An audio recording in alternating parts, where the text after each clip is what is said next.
Friends, आज हम बात कर रहे हैं यस बैंक की। यस बैंक के अंदर आज न बड़ी गिरावट हुई ना आज इसमें बड़ी तेज़ी हुई, लेकिन फ्लैट कारोबार रहा। और इसके पीछे जो वजह है वो आपको इस वीडियो के माध्यम से समझ में आ जाएगी, उसकी वजह क्या है। लेकिन साथ में एक बहुत ही धमाकेदार इंटरव्यू प्रशांत कुमार ने दिया है। जो इंटरव्यू आपके मन के अंदर जो डाउट चल रहे हैं वो सारे डाउट इस इंटरव्यू के माध्यम से आपके क्लियर हो जाएंगे। जो भी आपका डर है यस बैंक को लेकर वो इस इंटरव्यू के माध्यम से आपका पूरा डर खत्म हो जाएगा और आपको यह प्रशांत कुमार का जो विज़न है वो समझ में आ जाएगा, जिससे आप नए जोश के साथ आप यस बैंक के ऊपर भरोसा कर पाएंगे। तो वो पूरा इंटरव्यू आपको इसमें पता चल जाएगा और आगे क्या रणनीति आपको अपनानी चाहिए वो भी इस वीडियो के माध्यम से पता चल जाएगा। लेकिन फ्रेंड, उससे पहले अगर आप पहली बार मेरे चैनल पे आए तो चैनल को सब्सक्राइब कर दीजिए। चलो फ्रेंड्स, वीडियो स्टार्ट करते हैं। मैं हूं आपका दोस्त एसबी दवे और मेरे चैनल ऑनलाइन कमाई में आपका बहुत बहुत स्वागत है। फ्रेंड्स, सबसे पहले हम प्रशांत कुमार के इंटरव्यू पर चलते हैं। प्रशांत कुमार का कहना है यस बैंक पर 5 मार्च को मॉरेटोरियम लगाया गया और अगले ही दिन मैंने यस बैंक को ज्वाइन किया। पहले सबका अंदाजा था कि बैंक को एसबीआई में मर्जर किया जाएगा, परंतु ऐसा नहीं हुआ और उसका नतीजा ये हुआ कि लोगों का भरोसा हिल गया और लोगों ने पैसा निकालना शुरू कर दिया। और इसके कारण जहां बैंक के पास सितंबर 2019 में 2.1 लाख करोड़ थे, 2020 मार्च में सिर्फ 1.05 लाख करोड़ रह गए। यानी बहुत बड़ा भयंकर पैसे का संकट बैंक के ऊपर आ गया।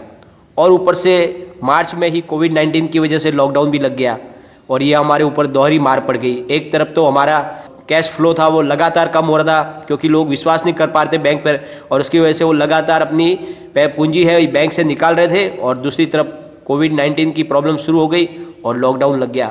परंतु एसबीआई में हमें हर हालत में निपटने की हिम्मत आ चुकी थी।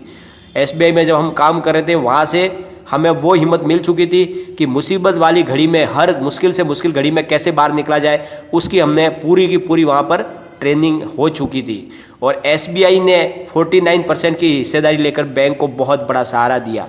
बैंक ने क्यूआईपी के द्वारा करीब 2019 अगस्त में ही 1930 करोड़ की व्यवस्था भी करके रख ली थी। और इसी की वजह से हमें थोड़ी आसानी हो गई क्योंकि एसबीआई ने अपनी 49% की स्टेक ले ली और बैंक की तरफ से भी थोड़ी सी पैसे की व्यवस्था करके रखी हुई थी। बैंक की बागडोर संभालते ही हमारे सामने 3 सबसे बड़ी कठिनाई आ गई थी।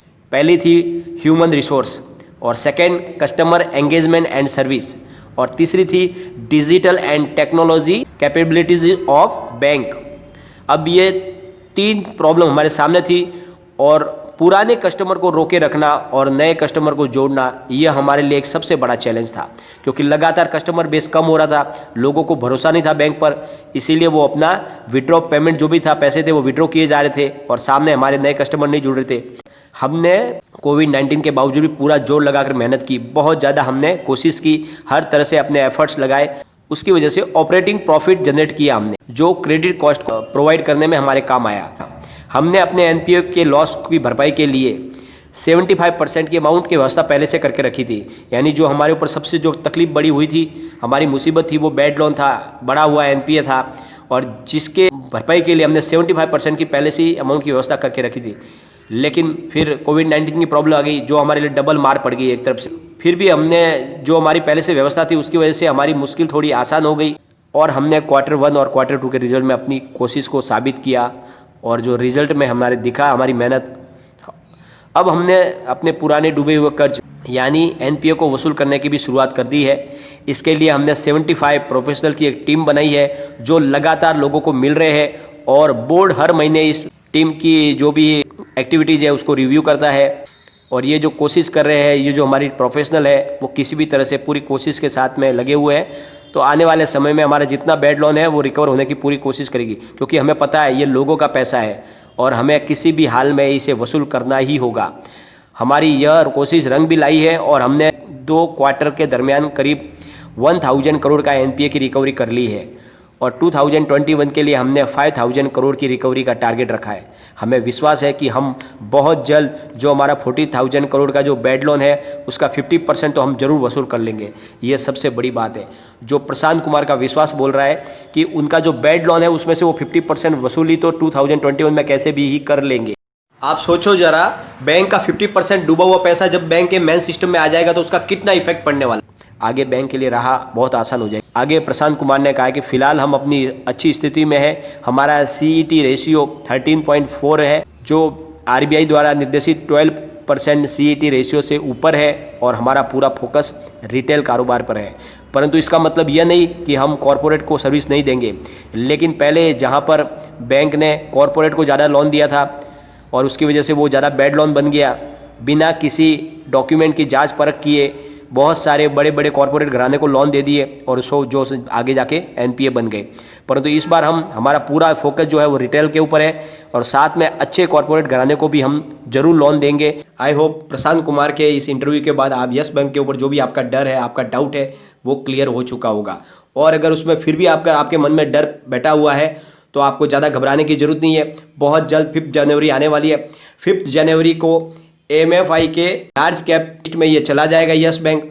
फिलहाल हम लोग जैसे जो रिटेल इन्वेस्टर है वही इसमें इन्वेस्टमेंट कर रहे हैं, लेकिन जैसे ही MFI के लार्ज कैप में ये लिस्ट में आ जाएगा, उसके बाद में म्यूचुअल फंड की भी बड़ी फ्रेश इन्वेस्टमेंट इसमें आएगी। और जब नया फ्रेश इन्वेस्टमेंट म्यूचुअल फंड की तरफ से आएगा तो डेफिनेटली इसकी प्राइस में भी बढ़ोतरी होगी। और अभी जो ये स्ट्रगल कर रहा है 20 रुपये 21 रुपये के आसपास, इसकी प्राइस डेफिनेटली 25 तक जा सकती है। तो आपको अभी ज़्यादा घबराने की इसमें ज़रूरत नहीं है। आप पूरा विश्वास रखिए यस बैंक पे, और यस बैंक आपको डेफिनेटली अच्छा प्रॉफिट देगी। लेकिन आप बार बार, बहुत सारे लोग कमेंट करके बोलते हैं कि आप बार बार इतनी यस बैंक की तारीफ क्यों करते हो।